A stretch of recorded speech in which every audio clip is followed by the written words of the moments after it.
अयोध्या में 22 जनवरी को श्री रामलला के मंदिर में मूर्ति की प्राण प्रतिष्ठा महोत्सव होगा। शुभारंभ के दिन दीपावली जैसा माहौल होगा।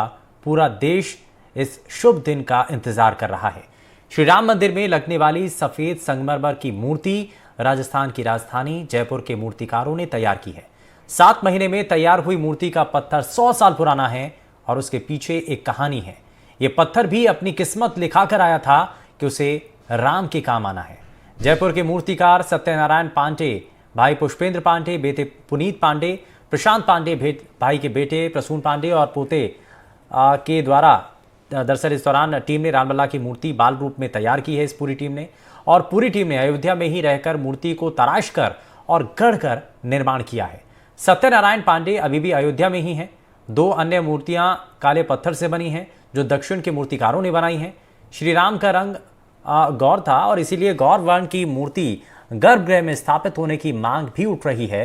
हालांकि श्री राम मंदिर ट्रस्ट पहले ही स्पष्ट कर चुका है कि तीनों मूर्तियां राम मंदिर में स्थापित होंगी, लेकिन गर्भगृह के लिए मूर्ति का तीनों में से चयन होगा। मूर्तिकार सत्यनारायण पांडे के बेटे मूर्तिकार पुनीत पांडे से एनडीटीवी ने जयपुर में खास बातचीत की है, दिखाते हैं आपको।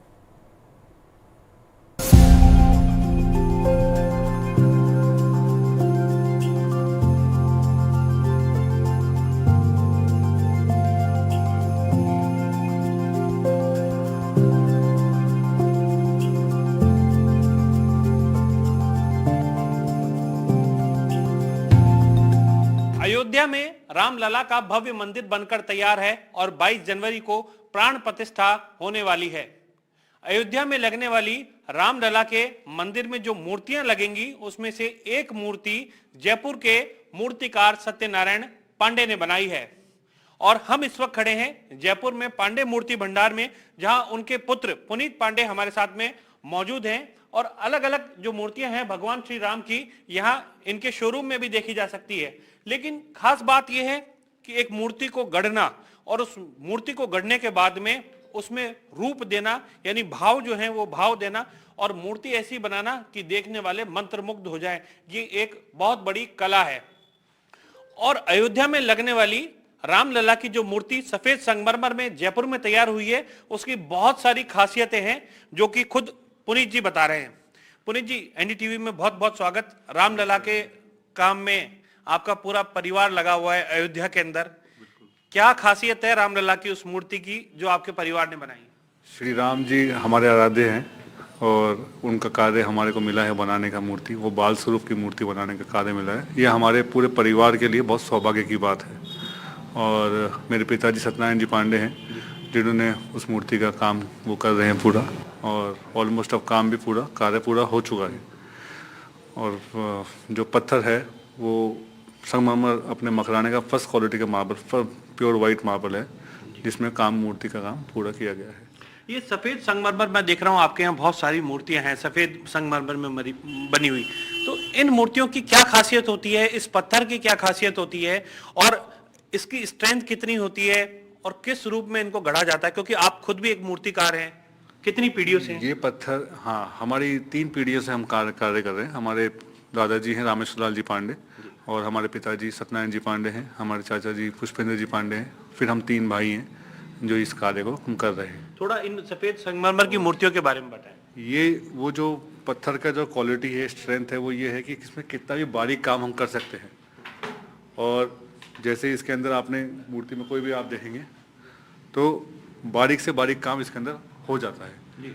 इसके अंदर कैल्शियम है, वाइटनेस कैल्शियम से आती है, आयरन है, तो जिससे मूर्ति का जो हम बोलते हैं उदासी बोलते हैं, वाइटनेस बोलते हैं, वो दिखता है इसके अंदर। स्ट्रेंथ आता है वो आयरन से आता है कि कितना उसके अंदर है। तो जैसे हम कोई बारीक से बारीक काम इसमें कर सकते हैं। तो यहाँ आपके जो मूर्ति दिखाई दे रही है इसमें तो भगवान श्री राम का बड़ा रूप है, धनुष जो है हाथ में ले रखा है, तीर कमान है, भगवान लक्ष्मण भी हैं, माता सीता भी यहाँ पर दिखाई पड़ रही हैं और एक छोटी जो मूर्तियां हैं यहाँ पर वो भी हमको नजर आ रही है जिसका पूरा श्रृंगार भी किया हुआ है। इसमें भी भगवान श्री राम जो है वो विराजमान है, अपने पैरों पर खड़े हैं, माता सीता यहाँ पर हैं और लक्ष्मण जी हैं। तो इस तरह की बहुत सारी मूर्तियां यहाँ पर पहले से आपके पास मौजूद हैं। लेकिन जो अयोध्या के अंदर मूर्ति बनी है उसमें क्या खासियत है, क्या वो रूप है? ये जो आप रूप देख रहे हैं ये उनका शादी के बाद का है, जब भगवान वो बड़े हो गए थे।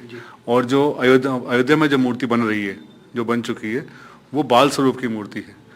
तो हमारे को जब राम मंदिर ट्रस्ट वालों ने जब इस काम कार्य के लिए बताया था, तो इसमें था कि 5 साल 6 साल के बच्चे का हमको स्वरूप बनाना है। तो हमने उससे और 1 साल छोटा बनाया है। इससे वो भगवान कितने कोमल दिखते हैं, और जैसे भगवान खड़े हैं, खड़े रूप में बनाए हैं। तो जब वो खड़े हैं, तो जब बच्चा कैसे खड़ा होता है, एक 5 साल का बच्चा कैसे खड़ा होता है, तो आपको ऐसे अनुभूति होगी जैसे वो चलने वाले हैं ऐसे। तो और जिस दिन आप उसके दर्शन करेंगे ना, तब आपको उसका पूरा अनुभव होगा कि जो हम बोल रहे हैं, हो सकता है शब्दों में हम इतनी बात ना बोल सके, लेकिन देखने में आपको ऐसा लगेगा कि बाल रूप भगवान कितने सुंदर हो सकते हैं। भगवान श्री कृष्ण की बात करें या राम जी की बात करें, सब भगवान विष्णु का रूप कहे जाते हैं। राम जी के लिए कहा जाता है राम जी गौर वर्ण थे, जो भगवान श्याम थे यानी कृष्ण भगवान वो श्याम वर्ण थे। तो आपने जो मूर्ति बनाई है वो मूर्ति गौर वर्ण की है, यानी सफेद संगमरमर से बनाई गई है। तो इस मूर्ति का पत्थर जो है सर, इस मूर्ति का जो पत्थर है ये कहाँ से आया और कितने वर्ष तक ये आपके पास में रहा, और कैसे विचार आया कि इसी पत्थर को जो है हमें मूर्ति के रूप में गढ़ना चाहिए? कहते हैं हर पत्थर भी अपनी किस्मत लिखा कर लाता है। बिल्कुल, हम पत्थर को पत्थर ना बोल के हम धरती धन बोलते हैं जी। भगवान की बनाए हुए धरती धन में अगर हम बोला जाए कि ये पत्थर हम निकाल रहे हैं, तो एक तरह से अपन नेचर से कुछ ले रहे हैं। तो हम ऐसी कोई चीज़ बनाएं जिससे जो भी उसको दर्शन करे वो उसमें उनका मन प्रसन्न हो। तो और ये पत्थर की बात ये है कि ये पत्थर हमने बहुत पहले लिया था, हमारे दादाजी के टाइम से पत्थर लिया हुआ था, और फिर मेरे पिताजी ने इस पर गढ़ाई कराई है, मतलब उसमें काम जो हम बोलते हैं कार्विंग करी है, वो पिताजी ने करी है, और हम लोग साथ में हैं। मतलब आपके दादाजी के जमाने का वो पत्थर था जो अब बना है? बिल्कुल। तो आप इसको अगर पत्थर की वैसे देखी जाए तो ये 100 साल का पुराना पत्थर है, जो आज अवेलेबल भी नहीं है। वो पत्थर आज उस माइंस भी खत्म हो चुकी है, और वो पत्थर भी अवेलेबल नहीं है। ये लास्ट पत्थर था जो हमारे पास भी रखा हुआ था। अच्छा, उसकी खान ही बंद हो गई पत्थर की? बिल्कुल, खान बंद हो चुकी है। और भगवान को इस रूप में, इस पत्थर में बनना था। इसकी भी एक स्टोरी ये है कि हमारे पास भी ये पत्थर कई सालों से था, और कई बार हमारे कुछ ऐसे ऑर्डर्स आए कि हम लोग ये पत्थर को कट करने सोचते थे, लेकिन जब भी हम सोचते थे, बार बार मेरे सामने रहते थे, 20-25 बार ऐसा हुआ कि वापस इनको रख दिया गया। लेकिन आज समझ में आ रहा है कि वो काम उस टाइम पे वो पत्थर इसलिए लिया गया था कि रामलला की मूर्ति इसमें बननी है। और जब हमने उस मूर्ति के दर्शन किए हैं, जैसे हमने बनने के बाद में, तो हमको ऐसा लगता है कि पत्थर इस रामलला जी की मूर्ति के लिए इससे बढ़िया पत्थर नहीं हो सकता। अच्छा, आपके तो दर्शन हो चुके क्योंकि आप लोगों ने बनाया, आपके परिवार ने बनाया, लेकिन जनता के लिए इसको भी अनवील नहीं किया गया है, मतलब खोला नहीं गया है इसको? बिल्कुल, 22 तारीख को पूरा देश, पूरा वर्ल्ड दर्शन करेंगे भगवान का, और हम सब चाहेंगे कि बहुत भव्य प्रोग्राम हो रामलला की प्रतिष्ठा का। तो पुनीत जी ने एक महत्वपूर्ण बात बताई है कि वो पत्थर इनके दादाजी के ज़माने से है, करीब 100 साल पुराना पत्थर था, 40 साल से इनके पास करीब रखा हुआ था, और 3 पीढ़ियों से उस पत्थर को देखते थे, ये बाहर निकालते थे कि इस पर कुछ गढ़ा जाए, लेकिन वो पत्थर इनके या तो नाप का नहीं रहता था। सही कह रहा हूँ मैं? हाँ, मतलब कुछ अपने आप कोई ना कोई ऐसा कारण होते थे कि ये वापस चले जाए, ऐसे मन ही नहीं करता कि इसको कट करे, क्योंकि ये बहुत बड़ा पत्थर था, और पत्थर मिल बहुत कम रेयर निकलते हैं। शिला कितने बाई कितने की थी ये तो 10 फीट लंबा पत्थर था। अच्छा, बहुत मोटा पत्थर था, बड़ा पत्थर था, उसमें पूरा कार्विंग किया हुआ है। और ये बाल रूप के लिए कहा जाता है, भगवान श्री राम का अपने बाल रूप बनाया है, तो कितनी छोटी मूर्ति है ये? मूर्ति तो बाल रूप ऐसे छोटी नहीं बोलेंगे, बाल रूप खड़े हुए पोज में है अपने रामलला, और चरणों से और अपने ललाट तक 51 इंच की मूर्ति वहां तक है, यानी करीब 4.25 फीट की मूर्ति। 4.25 फीट की तो ललाट तक हो गया। फिर उसके बाद जैसे मुकुट ये है, सर है, वो सब ऊपर आ जाता है। फिर और अलग अलग उसमें कॉन्सेप्ट लगाए हुए हमने, जो भगवान के सारे रूपों को हमने उसमें एकत्रित किया गया है। और भगवान के जब भी आप दर्शन करेंगे तो आपको समझ आएगा कि इसके अंदर एक एक कॉन्सेप्ट जो हमने एक एक काम किया हुआ उसके अंदर, मूर्ति के अंदर, उसके अलावा वो पूरा हमने भगवान को सोच से किया हुआ है। पुनीत जी, कहा जाता है भगवान का जो रूप होता है, जब आदमी दर्शन करता है, व्यक्ति दर्शन करता है, तो उसके जो भाव होते हैं वो काफी महत्वपूर्ण होते हैं, और भाव ही भक्त को जो है वो खींचते हैं, अपनी ओर आकर्षित करते हैं। कई लोग तो रोने लग जाते हैं दर्शन करके। तो ये भाव जो है, ये भाव किस तरह के आपने भाव देने की कोशिश की है? क्या बाल रूप में क्या भाव है? प्रेरणा तो हमने भगवान से ली है, और मैंने अगर इसको वैसे बोला जाए तो मेरे पिताजी से मेरी बात हुई थी, तो वो जैसे हम बोलते हैं ब्रह्म मुहूर्त में बोलते हैं, तो 1:30-2 बजे बाद में वो जागते थे रात को, फिर वो भजन सुनते थे और फिर जैसे पूरा उस भाव में चल जाते थे कि भगवान कैसे होने चाहिए। उन्होंने मूर्ति लास्ट डे तब तक काम, उस दिन भी उन्होंने काम किया था, तो उनके मनन में जैसे जैसे चीज़ें आई कि भगवान ऐसा कर रहे हैं, वो बोलते हैं कि हनुमान जी बैठे हुए हैं, वो काम करा रहे हैं मेरे से। तो मैंने भी अनुभूति करी इस चीज़ की, क्योंकि हमको मूर्ति एक टाइम पे हमको देनी थी, सब चीज़ें करनी थी, तो उन्होंने लास्ट तक काम किया और उन्होंने हर एक चीज़ सोच के, हर एक चीज़ उसमें मनन में जाके, ऐसे नहीं कि अपन सोच रहे हैं या पढ़ रहे हैं, ऐसा वो उस लेवल में सोच के, उस भाव में जाके, और फिर उसके बाद में उन्होंने मूर्ति का हर एक ड्राइंग, हर एक चीज़ वो उन्होंने अपने हाथ से करवाई है सर। रामलला की मूर्ति के अलावा भी बहुत सारी मूर्तियां हैं जो आपके यहाँ से गई है और अयोध्या में लगी है राम मंदिर के अंदर। वो कौन कौन सी मूर्तियां हैं, क्योंकि आपके पास तो मूर्ति कला का पूरा खजाना है, एक तरीके से हम कह सकते हैं भंडार है, और दूसरा आपके हाथ में इतनी जबरदस्त कला है। और कौन कौन सी और मूर्तियों के ऑर्डर आपको जो है वो मिले थे राम मंदिर ट्रस्ट से, जो वहां पर विराजमान हो चुकी है? एक तो गणेश जी हैं, जो गणेश जी, हनुमान जी जो गर्भगृह में लगे हैं जी वहीं पर ही, और जय विजय है द्वारपाल, वो भी गर्भगृह में वहीं लगे, गेट के पास में, गर्भगृह में लगे। हाँ बिल्कुल। और बाहर जो अपने एंट्री में है, वहाँ 6 फीट के गरुड़ और 6 फीट के हनुमान जी लगे हैं बंसी पहाड़ पे पत्थर में, और एक शेर का जोड़ा लगा है जी, और एक हाथी का जोड़ा लगा है। वो द्वार पे लगे हैं? वो द्वार पे बाहर ये लगे हैं, और ये काम मिला है हमारे को इसका। अच्छा, राम मंदिर के लिए देखिए बहुत सारी जो मूर्तियां हैं वो यहाँ ऑलरेडी यहाँ से जा चुकी हैं और वहाँ लग चुकी हैं। शेर की जोड़ा जो है वो गया है, गरुड़ की मूर्ति गई है, हनुमान जी की मूर्ति गई है, गणेश जी की मूर्ति गई है। शायद इसी प्रकार की हनुमान जी की मूर्ति होगी, लेकिन उसका रूप अलग होगा। लेकिन देख सकते हैं भगवान की सेवा में जब हनुमान जी रहते हैं तो इसी प्रकार से रहते हैं। श्री राम की सेवा के अंदर जब हनुमान जी रहते हैं, एक जो घुटना है वो टिका हुआ है, हाथ में गदा है, और आशीर्वाद देते हुए हनुमान जी जो हैं वो यहाँ दिखाई पड़ रहे हैं। इसी प्रकार से गणेश जी की मूर्ति वो भी यहाँ पर मौजूद है, भगवान गरुड़ की जो मूर्ति है वो भी यहाँ पर मौजूद है। तो इसी प्रकार की जो मूर्तियां हैं, इसी रूप की जो मूर्तियां हैं, और भगवान श्री राम ये भी यहाँ साक्षात दिखाई दे रहे हैं। हालांकि इनका बाल रूप जो है वो तैयार किया है, नाम के लिए ये बाल रूप है, क्योंकि 5 से 6 साल के बच्चे का उन्होंने बाल रूप जो था भगवान श्री राम का, उसकी मूर्ति तैयार की है, लेकिन उसको बनाया बड़ा है, यानी 4.25 फीट की तो मूर्ति है, उसके बाद मुकुट भी है, तो दूर से भी दर्शन जो है श्रद्धालु अयोध्या में कर सकेंगे। सर, टोटल अगर बात करें, ये आपको अलग अलग मूर्तियों का जो ऑर्डर आया, और रामलला की जो मूर्ति है खास तौर पर, कितना इसका बजट गया होगा? सर इसमें बजट का तो हमने वो रखा ही नहीं है इसमें। पत्थर बड़ा बेशकीमती पत्थर तो आप कोई कीमत ही नहीं लगा सकता, लेकिन हमने उससे कोई रेट नहीं रखी है हमने इस चीज़ में। प्राइस के हिसाब से हमने नहीं करा, हमने सेवा के रूप में काम करा है, तो जैसा भी है उस हिसाब से काम किया है। और भी मूर्तियां आपने गढ़ी हैं जो सारी शेर की गई हैं, हनुमान जी की, गणेश जी की। एक अगर हम नॉर्मल मूर्ति की बात करते हैं, जो आपके यहाँ पर मूर्तियां हैं, तो इन मूर्ति की कॉस्टिंग कितनी आ जाती है? किसी 4-5 लाख से स्टार्ट हो जाती है। अच्छा, बट साइज के हिसाब से होती है, तो किसी को 2 लाख भी होती है, 3 लाख भी होती है, ऐसा है। तो सर आपके परिवार से कौन कौन लोग हैं जो अयोध्या के अंदर इस वक्त मौजूद हैं और इस मूर्ति पे काम कर रहे हैं? सुनने में आपके जो बच्चे हैं वो भी वहाँ पर हैं, वो भी सेवा कर रहे हैं, तो थोड़ा बताइए उनके बारे में। मेरे पिताजी तो वहाँ है ही, मेरे छोटे भाई हैं प्रशांत पांडे, वो भी वहीं पर ही हैं, क्योंकि वो बाकी मूर्ति के इंस्टॉलेशन वहीं करवा रहे हैं। और मेरा बेटा है परमदेव, वो भी वहीं पर ही है, और वो उनके साथ में ही है। कितनी उम्र है बच्चे की? उसकी 10 साल की उम्र है। वो अभी से सीख रहे हैं ये साथ में काम? उसको पहले वो बोलता था कि मैं कुछ फुटबॉलर बनूं, ये बनूं, वो बनूं, ऐसा कुछ अलग अलग बोलता था, कोई मशीनरी बनाऊंगा, ऐसे बनाऊंगा, लेकिन अब वो बोलने लग गया मैं कलाकार बनूंगा। अभी बोलने लगा है वो, जब से रामलला की मूर्ति पे काम किया, और थोड़ा बहुत काम उसने किया भी था वहाँ पे। अब वो कभी क्या सेवा के रूप में करता है, कोई कुछ सेवा के रूप में करता है, ऐसा है।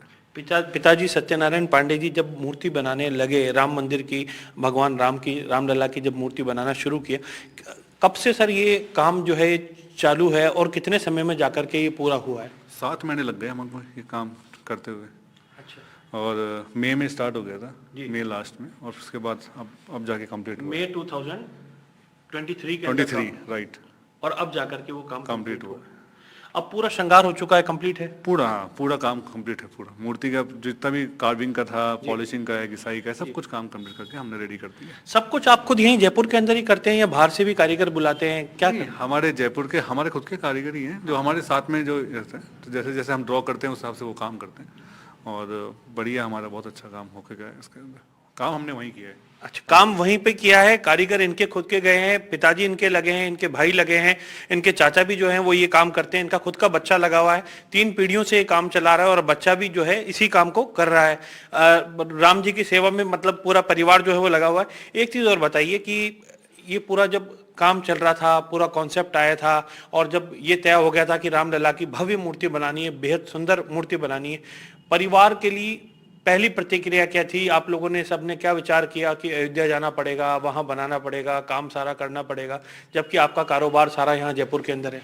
नहीं, ये एक चैलेंजिंग काम तो था कि हमको वहाँ जाके काम करना है, क्योंकि हम लोग सारे काम हमारे वर्कशॉप में करते हैं। लेकिन ये हमने बोला जैसे कि हमारे सेवा के रूप में था, रामलला की मूर्ति हमारे सेवा के रूप में था और हमारा आराध्य है, तो हम जितना सुंदर जैसा, क्योंकि वो भी था कि सिक्योरिटी के हिसाब से भी था, कोई चीज़ लीक नहीं हो, ये ना हो, और राम मंदिर ट्रस्ट वालों के हिसाब से भी हमको वो सही लगी बात। तो और हमको उन्होंने सब चीज़ जो भी हमको चाहिए थी वो अवेलेबल कराई अच्छी तरह और हमका बहुत अच्छा हमको काम करने का मौका मिला और ये हमारे लिए सौभाग्य था। एक्चुअली में सबसे बड़ी चीज़ ये थी कि राम जी की मूर्ति का बनाने का हमारे परिवार को ये मौका मिला, पिताजी को मिला, ये हमारे लिए बहुत बड़ा सौभाग्य है। पुरीन जी, पिताजी की उम्र कितनी होगी अभी आपके? वो करीबन 65 ईयर्स के। और कितने समय से, शुरू से वो भी बचपन से कर रहे हैं ये काम? हाँ बिल्कुल, वो भी बहुत पसंद करते हैं। जिस कॉन्स के हैं, स्वामीनारायण की मूर्तिज हैं, अभी ये सब वो खुद अपने हाथ से रेडी करते हैं। अच्छा, एक चीज बताइए, अब कहा जा रहा है कि जो 3 मूर्तियां बनी हैं उनमें से तीनों ही मूर्तियों को अब राम मंदिर में लगाया जाएगा। हालांकि 2 जो मूर्तियां हैं वो बताया जा रहा है कि श्याम वर्ण के अंदर हैं, यानी काले पत्थर के अंदर हैं, और केवल ये इकलौती पत्थर की, सफेद पत्थर की संगमरमर की मूर्ति है जो जयपुर से गई है। और राम जी का जो वर्ण था वो भी गौर वर्ण था, यानी सफेद वर्ण था। अब सिलेक्शन की बात आ रही है कि गर्भगृह में कौन सी मूर्ति लगेगी वो वहां शास्त्री जी जो हैं वो तय करेंगे। तो आपको क्या इच्छा है, आपकी हार्दिक इच्छा क्या है, लोगों की क्या इच्छा है? आपके पास संत महात्मा भी काफी आते हैं, हमने देखा, तो उनकी क्या इच्छा है? उनकी भी इच्छा ये है व्हाइट में लगे, और 2 मूर्ति कर्नाटक शिला में बन रही है और 1 मूर्ति अपने मकराना बेस्ट वाइट में बन रही है। और भगवान सबसे सुंदर किस में हो जाए, जो पहली प्रायोरिटी तो वही रहती है। तो हम तो ये चाहेंगे कि इस वाइट में लगे और सब उसका दर्शन करें। और दूसरा अगर बात करें तो दोनों मूर्तियों के अंदर क्या एक बदलाव जो है वो क्या है, अंतर क्या है? काली जो मूर्ति होती है वो कौन से पत्थर की होती है? ये सफेद जो मूर्ति है इसके लिए कौन सा खास मार्बल आता है? सफेद के पत्थर की तो मैंने जैसे बताया आपका मकराना का पत्थर है बेस्ट, मतलब इससे वर्ल्ड में इससे बढ़िया पत्थर कोई नहीं है। ताजमहल भी इसी का बना हुआ? ताजमहल में भी ये जो अपने रामलला का मूर्ति का पत्थर है वो भी नहीं लगा हुआ, वो भी उससे बहुत बेटर क्वालिटी का रामलला का पत्थर है। आप देख लीजिए 300 साल के ऊपर हो गया ताजमहल को भी, तो वो उसमें है, तो ये कितना ऊपर जाएगा ये पत्थर।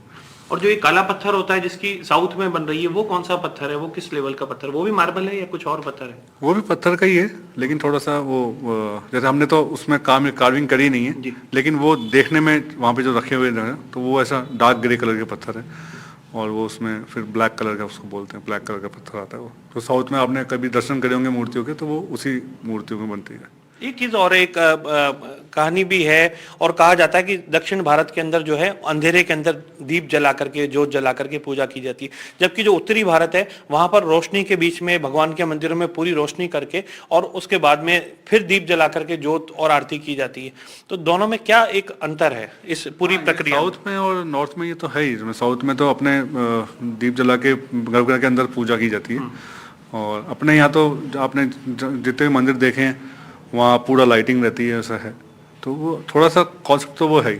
तो अच्छा, एक और महत्वपूर्ण बात यह है कि जब मंदिर पूरा बन गया है और 22 तारीख को इसका प्राण प्रतिष्ठा जो है मूर्तियों की होने जा रही है, और ये भी तय हो गया कि तीनों मूर्तियां जो हैं वो मंदिर के अंदर लगेगी, तो निश्चित रूप से सौभाग्य तो मिल गया कि पूरी दुनिया जो है वो आपकी बनाई हुई मूर्ति को पूजेगी, भगवान श्री राम की मूर्ति को पूजेगी, रामलला की मूर्ति को। तो आपके घर में, परिवार में, आपके यार दोस्तों का, उनका क्या रिस्पॉन्स है, वो क्या कहते हैं इस बारे में? सब में हर्ष उल्लास है, और जैसे मैंने बताया कि बहुत सौभाग्य की बात है, और मैं मतलब इसको शब्दों में वर्णन नहीं कर सकते दीपावली के लिए कहा जा रहा है, दीपावली मनाई जाएगी उस दिन। ये बिल्कुल दीपावली मनाई जाएगी। और तो जहाँ अभी पीले चावल का जो देखा आपने, अगर पूरे देश में जो देखा है जैसे चल रहा है, जयपुर में हमने देखा है यहाँ पर, तो वो देख के हमको ऐसा लगा जब ये प्रोग्राम इतना तो भगवान की जब प्रतिष्ठा होएगी तो वो कितनी भव्य होएगी। और देश विदेश से 8,000 लोग आ रहे हैं, वीआईपीज आ रहे हैं, उनका फर्स्ट डे तो उन्हीं का रहता है, तो उसमें वो सब देख के सोच के आ रहे हैं। अभी हम लोग वहाँ पे जाके आए थे तो वो पूरा अयोध्या के अंदर कितना काम हो रहा है बाहर जो देखा गया है, तो वो भी कितना भव्य हो रहा है सब काम। और भी ऑर्डर आ रहे हैं आपके पास में, क्योंकि देश जो है वो राम की भक्ति के अंदर डूबा हुआ है इस वक्त, और रामलला के मंदिर को लेकर के और मूर्ति को लेकर के काफी ज्यादा चर्चा जो है समाज में हो रही है। जगह जगह मंदिर बन रहे हैं, जगह जगह लोग दर्शन के लिए उतावले हो रहे हैं, एक तरीके से उत्सुक हो रहे हैं। और भी इस तरह की मूर्तियों के ऑर्डर आ रहे हैं भगवान श्री राम मंदिर के लिए, हनुमान जी मूर्ति। मंदिर तो ऑर्डर तो रहते भी हैं और आ भी रहे हैं, वो तो चलता ही है काम। मतलब हमारा रेगुलर आज से नहीं है, क्योंकि हमारा तो 3 पीढ़ी से काम है और ऑर्डर बेस्ड काम पूरा हमारा। तो लेकिन ये है कि रामलला के बाद में जैसे जैसे काम चल रहा है वैसे वैसे सबकी उत्सुकता भी रहती है। और कौन से प्रमुख मंदिर हैं जहां आपने अभी तक मूर्तियां दी हैं? कौन मंदिर हैं, जितने भी इस्कॉन मंदिर हैं वहाँ पे मूर्तियाँ दी गई है। स्वामीनारायण मंदिर है वहाँ दी गई है। अपने बड़े बड़े इंडस्ट्रीज जो भी हैं, रिलायंस वाले हैं, इनके जितने भी फैक्ट्रीज हैं, घर हैं, इनमें मूर्तियाँ हमारी जाती है ऐसे सब। और जहाँ जहाँ पे भी हरि भक्त हैं उन सबके वहाँ जाती है, देश विदेश सब जगह जाती है। तो ये थे हमारे साथ में पुनीत पांडे जी, बहुत बहुत शुक्रिया इनका, इन्होंने एनडीटीवी के साथ जुड़ करके पूरी जानकारी दी और ये बताया कि जो सफेद संगमरमर मकराना से आया था, करीब 100 साल पुराना पत्थर था, उसकी खान भी अब बंद हो चुकी है जहां से वो पत्थर निकल करके आया था। और शायद उस पत्थर की अभिलाषा रही होगी कि मुझे भगवान श्री राम की सेवा में लगना है, और उस पत्थर की किस्मत जो थी वो ऐसी थी कि भगवान राम की मूर्ति उससे तैयार होनी है। और ऐसा वक्त जो है वो अब जाकर के आया कि भगवान श्री राम की भव्य रामलला की मूर्ति उस पत्थर से तैयार हुई, और जयपुर के इन कारीगर परिवारों के हाथ से वो मूर्ति तैयार हुई है, जिसको पूरा देश, पूरी दुनिया अब पूजेगी। कैमरामैन सुशील कुमार के साथ नीरज शर्मा, एनडीटीवी, जयपुर।